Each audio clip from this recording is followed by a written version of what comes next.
हरमैन let discuss climax and disintegration of the Mughal empire. देखो, भारत में मुगल वंश की स्थापना सन 1526 ईस्वी में जहीरुद्दीन बाबर के द्वारा की गई थी। बाबर फरगना का शासक था। यहाँ भारत की तरफ से इसे दौलत खां लोधी और राणा सांगा के द्वारा दिल्ली पर आक्रमण करने के लिए आमंत्रित किया गया था। बाबर, जिन्होंने 21 अप्रैल 1526 ईस्वी को पानीपत के प्रथम युद्ध में इब्राहिम लोदी को हरा दिया तथा भारत में मुगल वंश की स्थापना की। बाबर ने इसके बाद घाघरा का युद्ध लड़ा, खानवा का युद्ध लड़ा, जिसमें उन्होंने खानवा के युद्ध में राणा सांगा को हरा दिया तथा अपनी स्थिति को मजबूत किया। तो बाबर ने 1526 से 1530 ईस्वी तक शासन किया। इसके बाद इनका बेटा हुमायूं गद्दी पर बैठा। हुमायूं ने 1530 से 1540 तक शासन किया। फिर उसके बाद इन्हें शेर शाह सूरी ने बिलग्राम के युद्ध में हरा दिया। पहले चौसा के युद्ध में हराया था 1539 में, फिर 1540 में बिलग्राम के युद्ध में हरा दिया, जिसके बाद ये इंडिया के बाहर चले गए तथा बाद में 1555 में फिर से लौट के आए, अपना साम्राज्य स्थापित किया और 1556 ईस्वी में सीढ़ियों से गिरकर हुमायूं की मृत्यु हो गई। उसके बाद आया अकबर। अकबर ने 1556 ईस्वी से 1605 ईस्वी तक शासन किया। अकबर ने पानीपत के द्वितीय युद्ध में बैरम खां की मदद से हेमू को हराया। जो अकबर के संरक्षक थे वो बैरम खां थे और अकबर 13 वर्ष की उम्र में गद्दी पर बैठ गए थे। अकबर के बाद उनका बेटा सलीम, जो जहांगीर के नाम से भी जानते हैं, वो गद्दी पर बैठा, जिसने 1605 से 1627 ईस्वी तक शासन किया। फिर उनके बाद उनका बेटा शाहजहां गद्दी पर बैठा। शाहजहां ने 1627 से 1658 ईस्वी तक शासन किया। फिर शाहजहां के बाद आता है औरंगजेब। औरंगजेब जिसने सक्सेशन की लड़ाई लड़ी। देखो, शाहजहां के 4 बेटे थे, दारा दारा सिको, सूजा, मुराद और औरंगजेब। इन तीनों बेटों में उत्तराधिकार के लिए लड़ाई हुई, जिसमें औरंगजेब सफल हुआ। तो ये सब चीज़ें अब हम डिस्कस करते हैं। देखो, प्रॉब्लम ऑफ सक्सेशन क्या थी। जैसे शाहजहां का जो लास्ट ईयर था, देखो, last years of Shahjahan reign was clouded by a bitter war of succession among his sons. इनके 4 बेटे थे शाहजहां के। There was no clear tradition of succession among the Muslims और the Timurids. The right of nomination by the ruler had been accepted by some of the Muslim political thinkers, but it could not be asserted in India during the Sultanate period. The Timurid tradition of partitioning had not been successful either, was never applied in India. Acha, there was many reasons for Aurangzeb's success.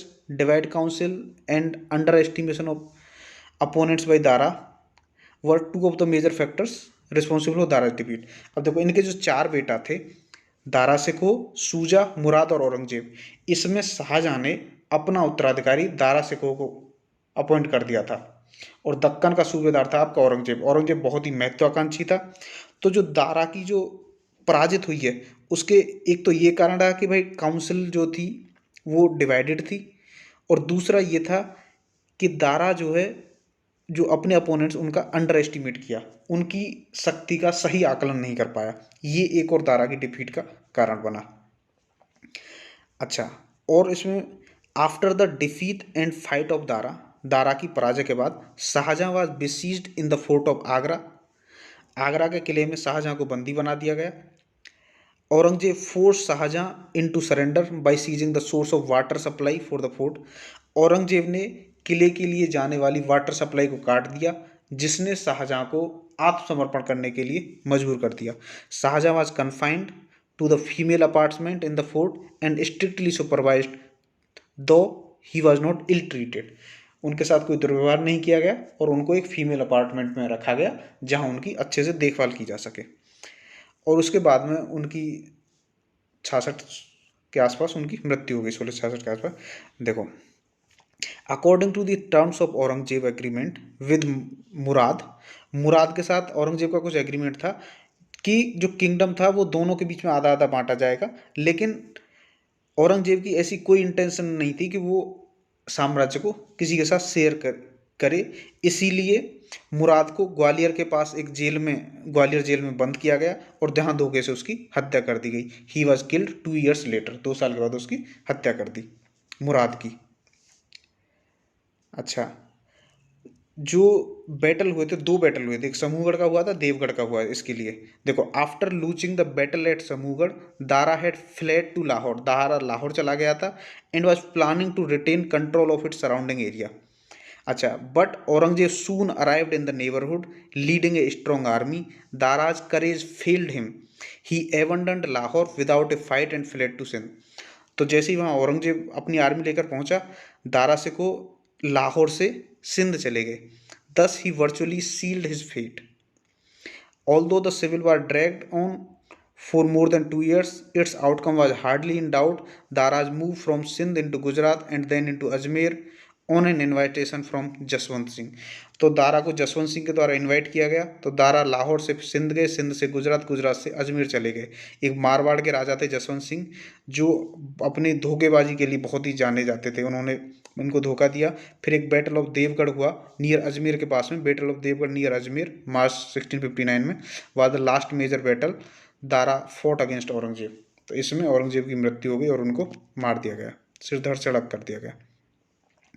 जो civil वार broke हो गया था, उससे जो empire है वो बहुत ही distract रहा 2 साल तक। इसमें यही पता नहीं चल रहा था कि नॉमिनेशन कौन राजा बनेगा। अच्छा, military force became the only arbiter for succession and the civil war became steady more destructive after being seated securely on the throne. Aurangzeb tried to mitigate to some extent the effects of the harsh Mughal custom war onto the death between the brothers.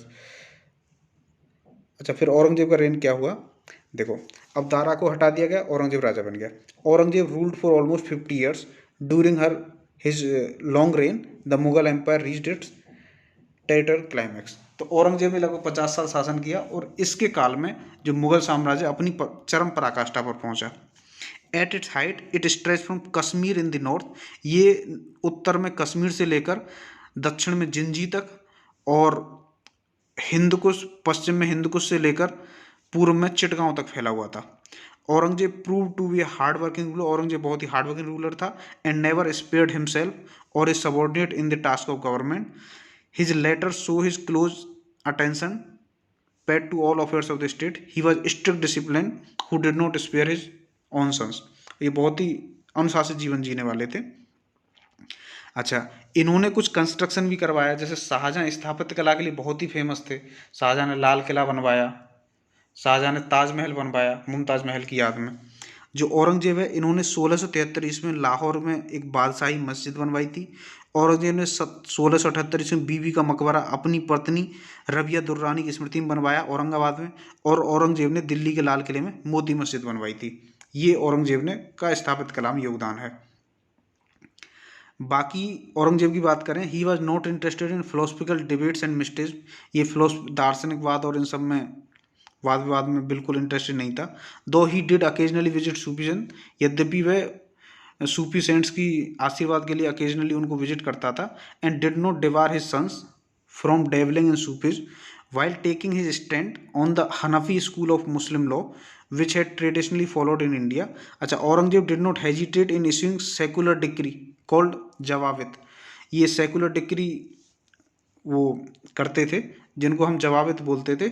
एक compendium of his decrees and government rules and regulation had been collected in a work called Zawabit i Alamgiri. एक जवाबित ए आलमगीरी नाम की पुस्तक है जिसमें उनके जितने भी डिक्री उन्होंने इश्यू की हैं, जो भी गवर्नमेंट रूल्स और रेगुलेशन है, वो सब उसमें जवाबित ए आलमगीरी में लिखे हुए हैं।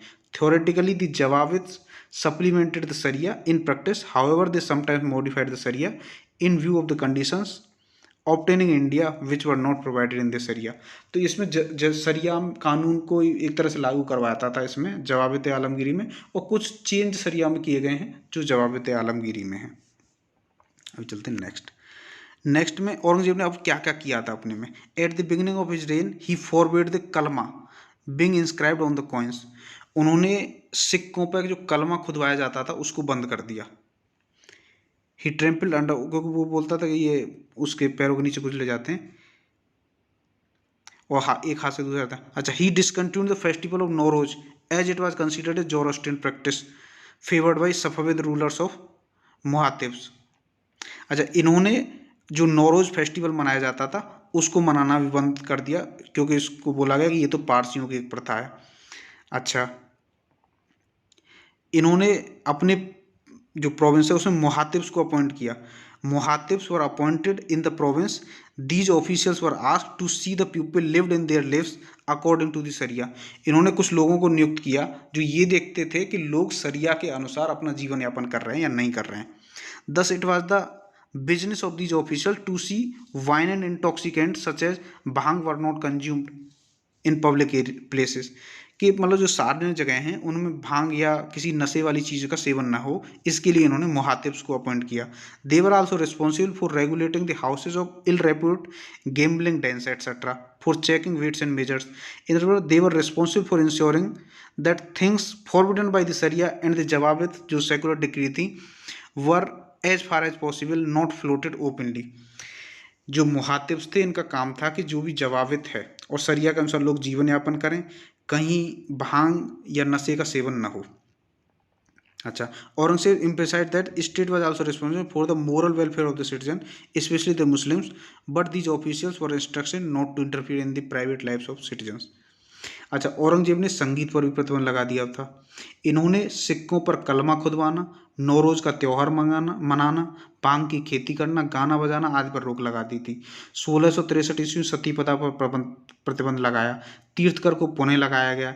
अपने शासनकाल के 11 वर्ष में झरोका दर्शन के 12वें वर्ष में तुलादान प्रथा पर भी प्रतिबंध लगा दिया था। इन्होंने झरोका दर्शन पर भी प्रतिबंध लगा दिया और तुलादान प्रथा पर भी प्रतिबंध लगा दिया। तुलादान प्रथा जिसमें राजा को सोने से तोला जाता था, उस सब पर प्रतिबंध लगा दिया। और औरंगजेब में क्या हुआ? At the outset of his rain Aurangzeb reiterated the position of the सारा रिगार्डिंग टेम्पल्स चर्चेज एक्सेट्रा। इन्होंने जो नए जो मंदिर बनाए जाने हैं उन पर रोक लगा दी और जो मंदिर हैं उनका कुछ मंदिर का डिस्ट्रक्शन भी करवाया। ये थोड़ा सा वो है कंट्रोवर्शियल इशू है। Further, old places of worship could be repaired since building cannot be last forever. This position clearly spelled out in a number of extant फरमान्स he issued to the ब्राह्मण of Banaras और वृंदावन को उन्होंने कुछ फरमान भी जारी किए थे। Aurangzeb attempt was not so much to change the nature of the state but to reassert its fundamental Islamic character. Aurangzeb religious beliefs cannot be considered the basis of his political policies. While an orthodox Muslim, he was desirous of upholding the strict letter of law. As a ruler, he was keen to strengthen and expand the empire. अच्छा, और 50 वर्ष तक शासन करने के बाद इनकी मृत्यु दक्षिण के अहमदनगर में 3 मार्च सन 1707 ईस्वी में हो गई। दौलताबाद में स्थित फकीर बरुहादुद्दीन की कब्र के अहाते में उन्हें दफनाया गया। औरंगाबाद में इनका दौलताबाद में मकबरा बना हुआ है। और इन्होंने सिखों के 9वें गुरु गुरु तेग बहादुर का एग्जीक्यूशन भी करवाया था और गुरु गोविंद सिंह के 2 बेटों को जिंदा दीवार में चिनवा दिया था। अच्छा, इसमें एक आते हैं जो दक्कन में ये कभी विजय नहीं प्राप्त कर सका। फिर शिवाजी का उदय होता है। देखो, शिवाजी के लिए इन्होंने एक बार शाइस्ता खां को भेजा था जिसकी उंगलियां शिवाजी ने काट ली थी। एक अहमद खान को भेजा था। देखो, after the failure of Shaista Khan Aurangzeb deputed Raja Jaisingh of Amber who was one of the most trusted advisers of Aurangzeb to deal with Shivaji. इसके बाद इन्होंने औरंगजेब ने राजा जयसिंह को भेजा था और इससे डील करने, जिसके साथ इन्होंने पुरंदर की संधि की थी 1665 ईस्वी में। अच्छा, full military and administrative authority was conferred on Jaisingh so that he was not in any way dependent on the Mughal viceroy in the Deccan and dealt directly with the emperor. अच्छा, unlike his predecessors Jaisingh did not underestimate the Marathas. He made careful diplomatic and military preparation. He appealed to all the rivals and opponents of Shivaji and even tried to win over the Sultan of Bijapur in order to isolate Shivaji. तो राजा जयसिंह जो शिवाजी से जीत गए थे, जिसमें पुरंदर की जो संधि हुई थी, उसके बाद शिवाजी औरंगजेब के दरबार में गए थे। अच्छा, Aurangzeb always blamed himself for his carelessness in allowing Shivaji to escape. There is little doubt that Shivaji's Agra visit proved to be the turning point in Mughal relations with Marathas. Although for 2 years he did after his return home, Shivaji kept quiet. अच्छा, the visit proved that unlike Jaisingh, Aurangzeb attached little value to the alliance to the Shivaji. ये मतलब क्या है ना, शिवाजी को उतना value नहीं दिया था औरंगजेब ने, ये इनकी थोड़ा गलती थी। Shivaji was just a petty bhumia, वो मानते थे कि शिवाजी तो जस्ट एक लैंड होल्डर हैं। आइए चलते हैं नेक्स्ट।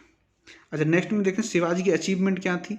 1674 ईस्वी में Shivaji crowned himself formally at Rajgarh. इन्होंने अपना राज्याभिषेक कराया 1674 ईस्वी में। 1680 ईस्वी में इनकी मृत्यु हो गई थी। Shivaji had traveled far from being a petty Jagirdar at Pune. He was now the most powerful among the Maratha chiefs, and by virtue of the extent of his dominions and the size of his army, could claim a status equal to the effective Deccan Sultans. अच्छा, formal coronation जो हुआ था इनका 1774 रायगढ़ में, coronation had therefore a number of purposes. It placed him on the pedestal much higher than any of the Maratha chiefs, some of whom had continued to look upon him as an upstart. To strengthen his social position further, Shivaji married into some of the leading old Maratha families जैसे मोहित, सिरकर्स, इनसे शादी संबंध भी बनाए शिवाजी ने। तो 1676 ईस्वी में Shivaji undertook a bold new venture with the active aid and support of the brothers Madana and Akhanna at Hyderabad. Shivaji undertook the expedition of Bijapuri, Karnataka. Shivaji was given a grand welcome by the Qutub Shah at his capital, and formal agreement was arrived at. The Qutub Shah agreed to pay a subsidy of 1 lakh हुंस। 1 lakh हुंस मतलब लगभग 5 लाख रुपए ये कुतुब शाह ने हर वार्षिक शिवाजी को देने की treaty की। अच्छा, the territory and the booty gained in Karnataka was to be shared. Qutub Shah supplied a contingent of troops and artillery to aid Shivaji, and also provided money for the expense of his army. The treaty was very favorable to Shivaji and enabled him to capture Jinji and Vellore. इनकी कुतुब शाह से संधि हुई जिससे शिवाजी को जिंजी और वेल्लोर मिल गए थे। अच्छा, शिवाजी ने जो है हिंदवा धर्मोद्धारा की उपाधि धारण की थी, protector of the Hindu faiths. So this was all about Aurangzeb and Shivaji, how Mughal empire was at its zenith and how it got crumbled. तो इसके बाद जब औरंगजेब के बाद भी इसके 3 बेटों के बीच में सक्सेशन के लिए लड़ाई हुई, जिसमें मोहम्मद शाह या वो आजम बोलो या फिर जो बहादुर शाह प्रथम विजयी हुआ। So this was all about how Mughal empire reached at its zenith and how its fall. Thanks for watching.